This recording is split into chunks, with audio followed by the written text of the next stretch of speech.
For the past 75 days, I've been living the most disciplined version of my life that I have ever been. If you don't know what 75 Hard is, it's a challenge where, amongst other things, you're working out twice and sticking to a diet. So you may be thinking that this is about the physical transformation that you could see in your body. But while I did see an amazing transformation to my body, it wasn't the single greatest benefit that I took away from the challenge. In fact, I don't think I could have even imagined what was about to happen. Along the way, I learned 7 powerful lessons that I don't really find too many people talking about, but that may be helpful for you as you're building discipline.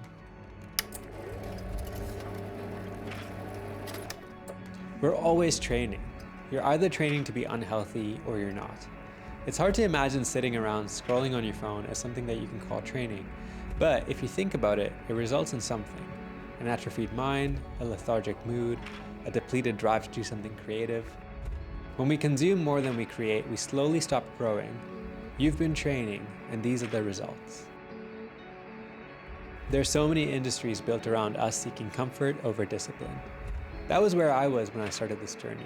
I knew I needed discipline, but it was time to begin training towards health, to see fitness as a gift, but one that needed me to work for it. The thing I realized though was that training to be healthy is easier than having to undo becoming unhealthy in the first place, because that's twice as much work, backtracking and unlearning coping mechanisms. No one's going to tell you to improve yourself or grow. But life requires growth and maturity. One way or the other, you'll grow. I just think that being more connected to how you're growing is better than waiting for a difficult life moment to teach you the hard way. Your true self is deep within and needs the external shell to be broken down. By choosing to do hard things, you're asking your true self to grow and be known. I feel strong. Other than being sick, my body has just been getting stronger and more capable. So far so good. Yeah, it's fascinating how much goes into really trying to change your body in a meaningful way. Been running nonstop, and at first I thought I would pick up some sort of pain in my knees or my foot, but I think just getting stronger has really left me pain-free, which is cool. It means things are working. After doing all of this, I still have to wake up tomorrow and do it again. There is no option for me to rest. My body feels very powerful right now. I feel very powerful in my body. I'm growing, I'm changing, and I'm being formed into someone that's capable of much more than I could have ever dreamed of. When you think about what's making excuses within yourself, is that really you? And is that who you want to be?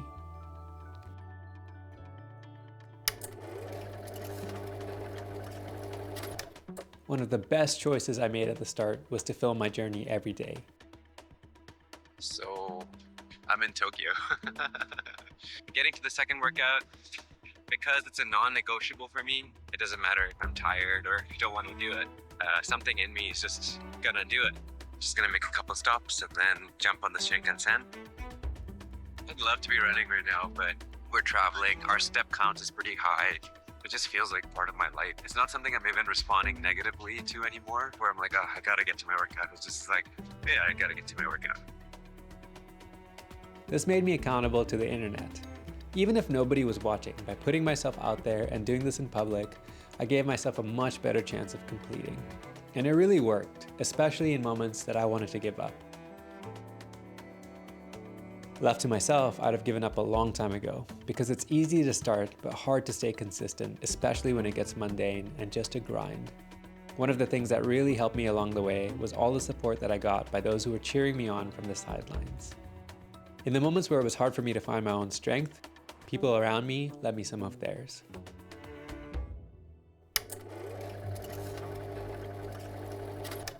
So when you get started, it's at least 2 to 3 weeks of pure pain. Your body is just not used to such a strict form of living, and the sustained hard effort will cause pain. But eventually you'll notice that subsiding, and your body adapting to the new requirements that you have for it. Suddenly you find your capacity increasing, and what seemed hard before feels comfortable and normal. The harder thing is when the initial motivation dies down, and you have to develop a new relationship with the mundane, boring grind of discipline. This happened around the 3-week mark for me. My body had adapted, but my motivation was almost completely gone. Last night, I felt a little bit of a tickle in my throat, and I was like, oh no, I feel like I'm coming down with something. And so it's going to be interesting trying to figure out what I can do to stay on the challenge while being sick. I definitely don't want to give up. I want to keep going. Life sort of ebbs and flows in this way with unexpected things.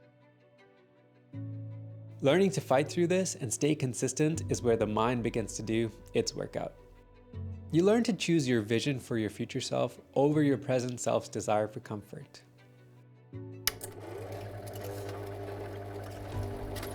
Habits aren't just things that we do, but things that make us who we are. They're choices that add up to the ultimate expression of our values or suppression of them. When I choose to limit my social media doom scrolling and read instead, I'm choosing to be someone who's feeding my mind with good nutrition rather than fast food information. Habits signal our values, and sometimes our values need to be fought for, even if the person we need to fight is ourselves.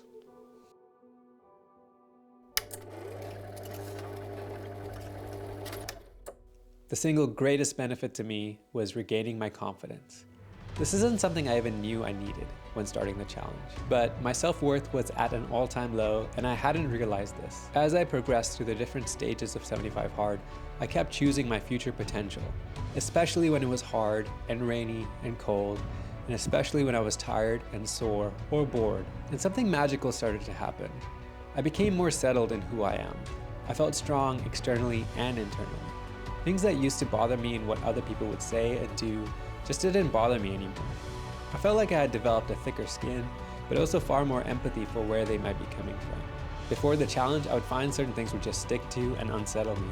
But now I find I have far more groundedness in who I am, that those same things just bounce off.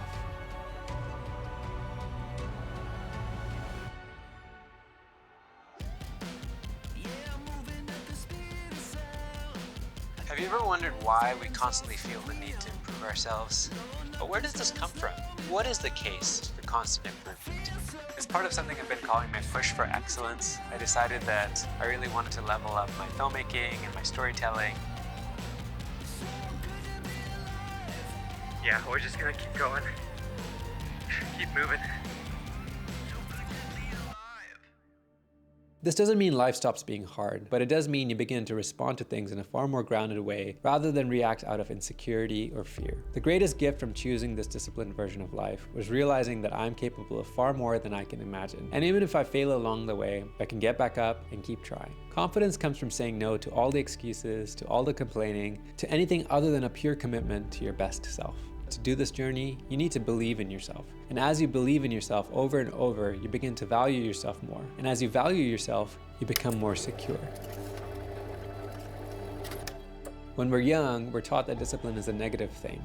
It shows up when we're doing something that's perceived as wrong. When we grow older and have more freedom, we choose the more comfortable path, the easy road, the one well traveled by most people. It's easy to do what everyone else is doing, but that road is a trap.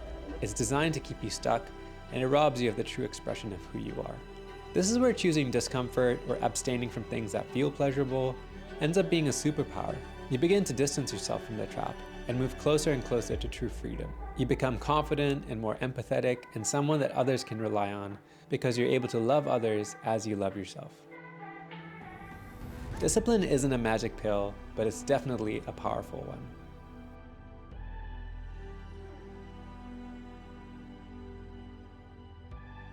While getting close to the end of 75 Hard, I realized that the future is not 75 days.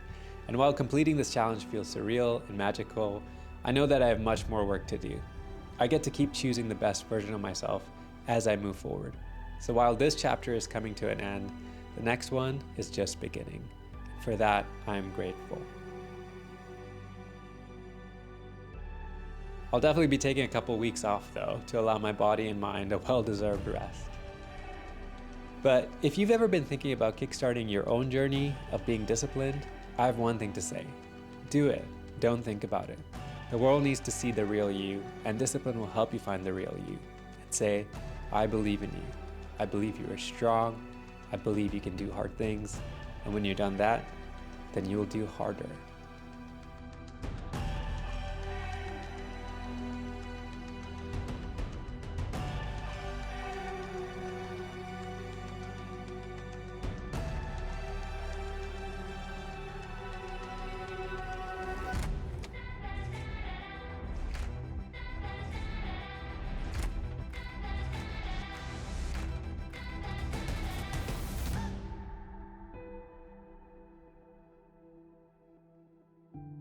Now, if you've made it this far, you've just watched me choose to be disciplined for 75 days.